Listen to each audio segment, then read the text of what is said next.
the Emancipation Proclamation happened. What does the Emancipation Proclamation say? What's the significance of that?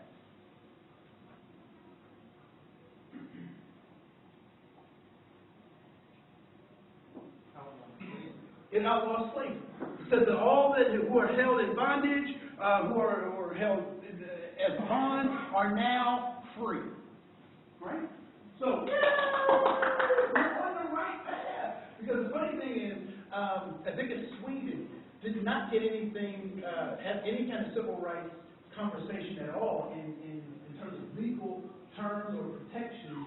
And I think it's either 2001 or, I think it's 2001 was the first time they had anything about civil rights, right? So we're way ahead of the curve, right?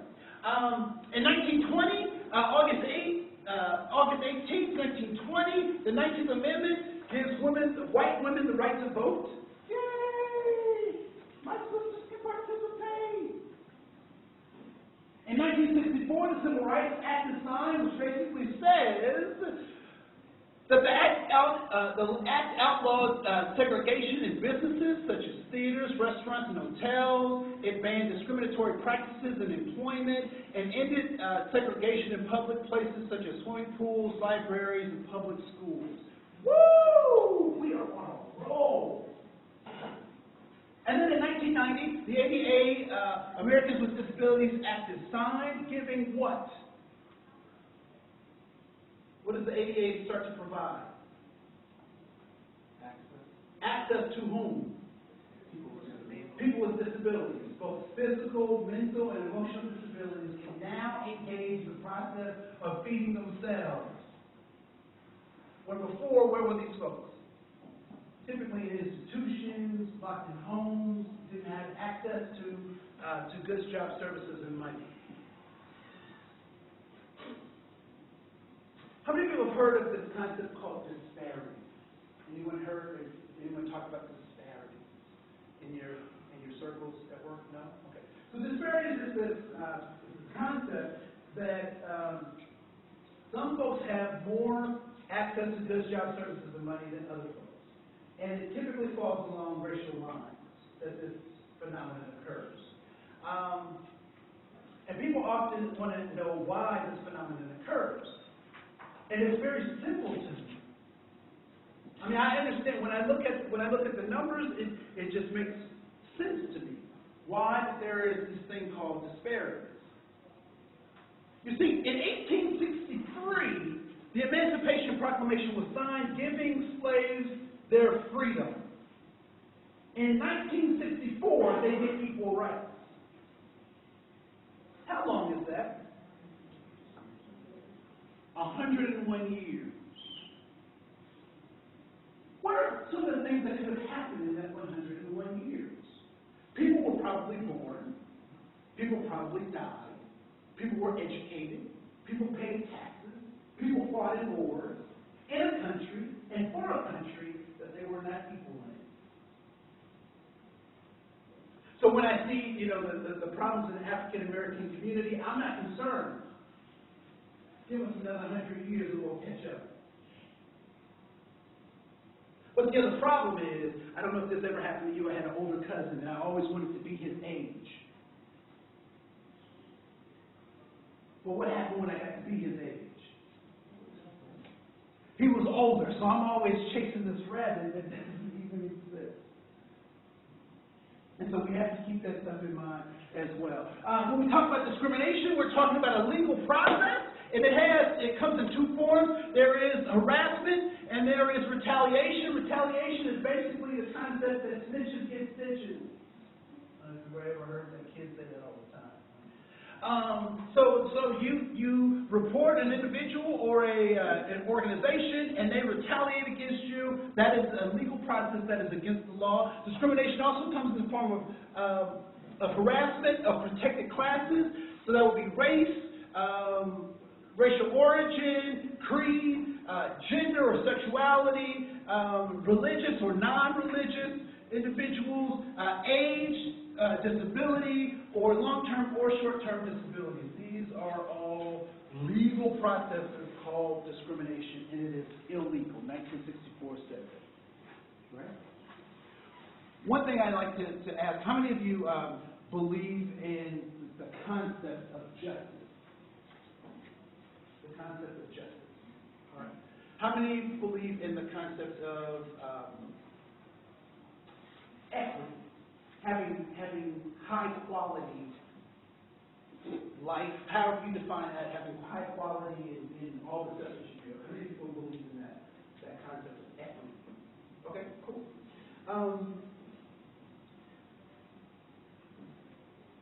This next question is rhetorical. I don't want you to blink. I don't want you to hiccup. I don't want you to snort nothing. I don't want you to do anything. Right? So just listen to the question. For those of you who said you believe in equity, and those of you who raised your hand and you said you believe in justice, I will ask you, when was the last time you read the Constitution of the United States since 8th grade? When was the last time you read the Bill of Rights to understand what your rights are? Don't blink, don't breathe. And when was the last time you spent some time looking at the amendments that give us these freedoms and these liberties that belong to us? If we want to talk about cultural competence, I like to approach it from the place that my airline stewards and stewardesses do. They say, put your mask on first, and then help somebody else.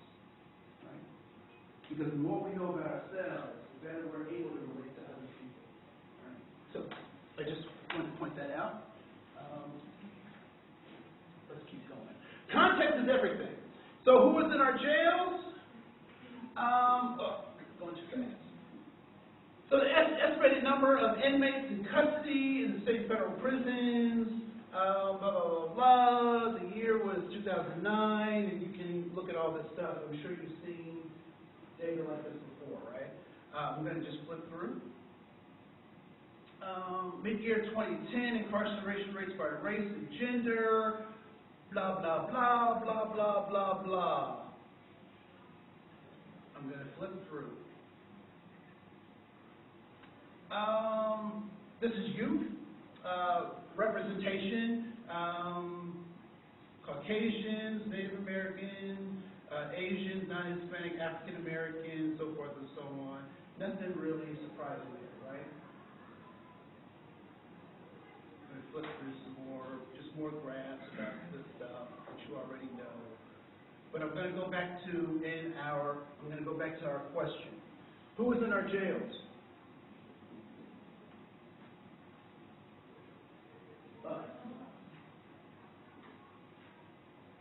We are in our jails. One of the things I hated as a teacher was doing detention. Do you know why I hated doing detention? Because I didn't do anything wrong. As a teacher, why am I stuck in detention? I didn't do anything wrong. One of the things we have to remember is that if we don't check ourselves, if we don't fill ourselves, we will be full of something. And one of two things is happening in our places of employment. We're either influencing it, or it is influencing us. So we must know who we are when we go into that place of employment every day. When we put on that lanyard, when we put on for some of us, when we put on our uniform, we have to know who we are when we go in there, because there are tons of people in there that are going to try to tell us who they think we are. Context is everything. Why do deer get hit by cars?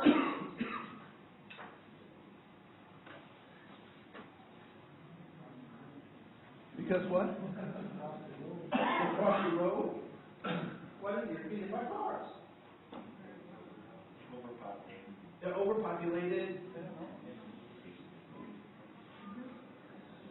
Anybody seen the movie Bambi? Okay. Anyone seen The Yearling? It's an older movie, right? So, but most of you know who Bambi is, right? So, I was just watching a movie the other day, and there is no part in the movie where Bambi's mother said, Bambi, come here. That is a Ford F-150. Stay away from it.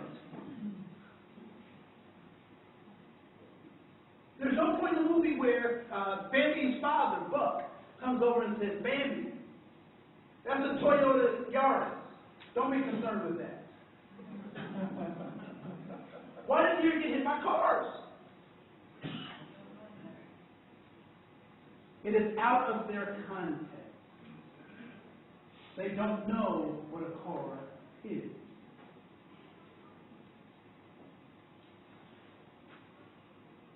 "9/11 was a tragedy. It was horrible. Will 9/11 ever happen like it did the first time again? Will it? It will never happen again. Because the first time it was out of our context.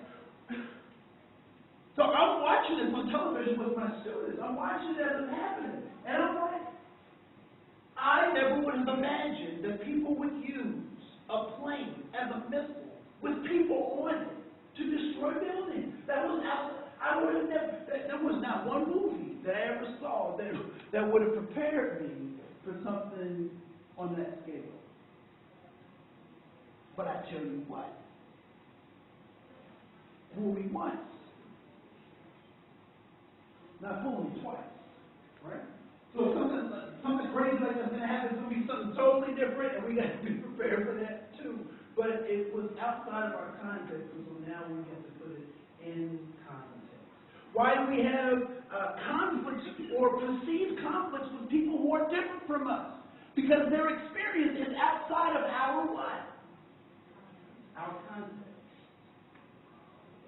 And so if we want to get along with folks, if we want to understand folks, then we have to put their experience in our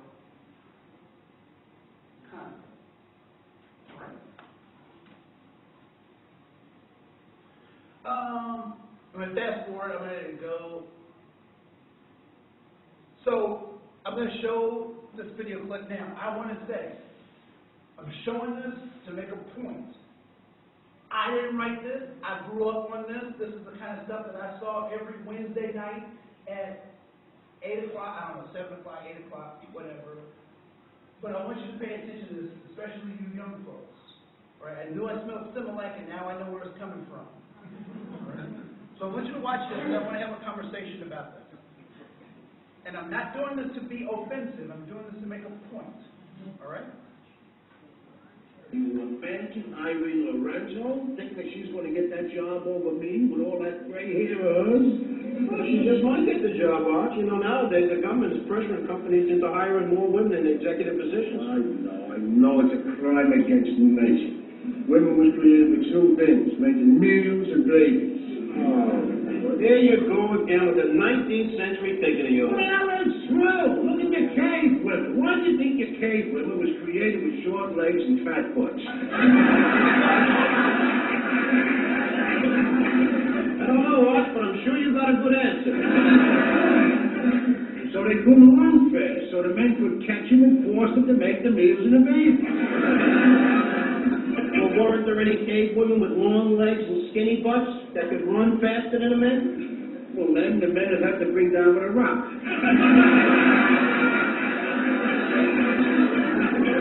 Now I'm starting to catch on. And what about the cavemen with the short legs and fat butts that couldn't catch any women? Well, they was probably your first fags.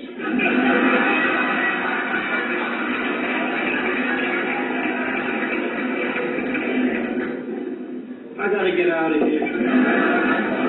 I'm arguing about cavemen with a caveman.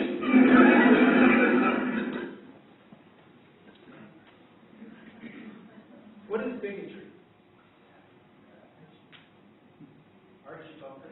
For many of you who don't know the context of that particular clip, that was a character named Archie Bunker, played by Carol O'Connor, and all of the shows were about like that. Different folks slide in, Jews, Polacks, guess folks would call it Negroes then, or blacks, whatever. I don't know. I can't remember the context or whatever. But so all the shows were very similar to that kind of stuff. And so what is bigotry?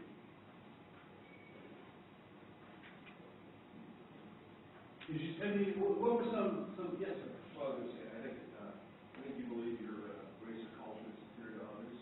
Okay, so you And believe. if you're slanted, everything else is lesser. Okay, so everything else is lesser. You believe that your race or your group is better than others. Other folks.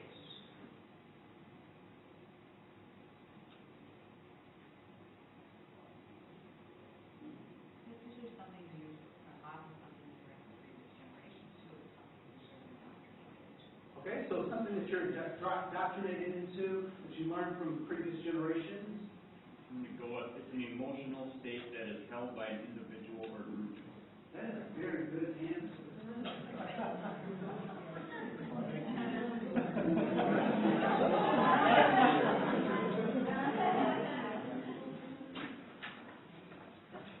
For those people who remember this show, what would happen when his son-in-law, and you may have even seen pieces of it in this particular clip, when the son-in-law tried to bring Archie information, statistics, or make him think critically about what he's saying? How would he respond to his son-in-law? Negative. Right? What's that? He would call him meathead because he was dead from the shoulders up. Right? He called him meathead. He'd call him names, make fun of him. Right? I don't know if you've ever been in interaction with a bigot, but I have, and one of the things that I found is that until I figured out how to work with bigots, I was frustrating the heck out of myself. Because every time I would work with one of these folks, I would be like Mike. I'd try to bring some information or statistics and data. And the more information and statistics and data I would bring to this individual, the more they would dig in. Until finally they would get so frustrated that they would say, I don't care what you say, this is how I feel. Now I know what bigotry is. It is, in fact, an emotional state. So how do you change, how many people have had a friend that was sad or had the blues? I'm not talking about clinical depression. I'm talking about just, having a rough day, just sad. Right? What do you do to encourage or cheer up that friend when they're having a bad day? You say the cake. What? You give them some positive stuff, right? You give them positive ideas. You make them something that they like. You indulge them in some kind of way to try to move them out of that emotional state. Right? Whenever you've been blue, have you had a friend that came over with charts and graphs and statistics that was trying to prove to you that you shouldn't be in that position? Has that ever happened to you? Is that an effective way to get somebody to move? No. So bigotry is an emotional state, and so the only thing that moves emotions are other emotions. And what's the strongest emotion? Love. So to change a bigot, you have to love the hell out of them. We'll talk about that even more in just a second. Prejudice. I was always taught that prejudice is a bad thing. I have figured out as I've grown older that prejudice is good. I'm walking down the street, it's 11:30 at night, 6 guys are coming my way. What decision do I make? I'm going to cross the street. And you would say that is a wise or a good decision. I have just been prejudiced. I prejudged the situation. Because I can take 5 guys, but that 6th guy always, not really. Really?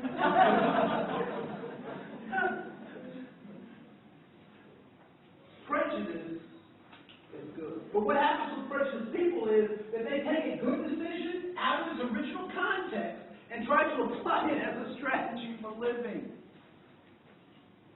So now I take that out of its original context, and now I'm at the Mall of America. I have 6 people coming towards me. What decision do I make using that same logic from the street? I go down another aisle, but when I go down that other aisle, what happens? There are 6 more people, so I turn around and try to go another aisle, and there are 7 people, and I go down another aisle, and before I know it, that thing that made sense in its original context no longer makes sense in a new or different context.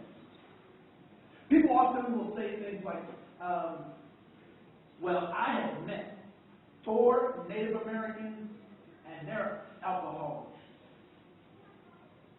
And then they make the leap to say,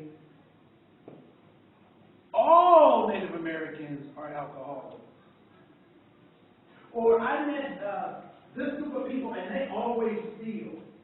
I met 4 of them and they stole. So now all people who look like that steal. Right? I want you to think, just in your mind, I want you to think of the negative comments that people have either said, that people have said to you about other groups. Right? So, the group that steals, the group that's good at math, the group that drinks too much, the group that gambles, the group that blah, blah, blah. Think about all, the group that is dumb. I want you to think about all those stereotypes that people say about that. Now, I would like for you to shake your family tree. Are there people in your family that fit any of those categories that you have about that people try to give you about stuff? Everybody knows you got one person in your family you don't leave the kids with. Right? So whatever we can say about another group, we can also say about our own group, and even more importantly, we can say about our own family. Human beings are more alike than we are different, and our differences are obstacle illusions.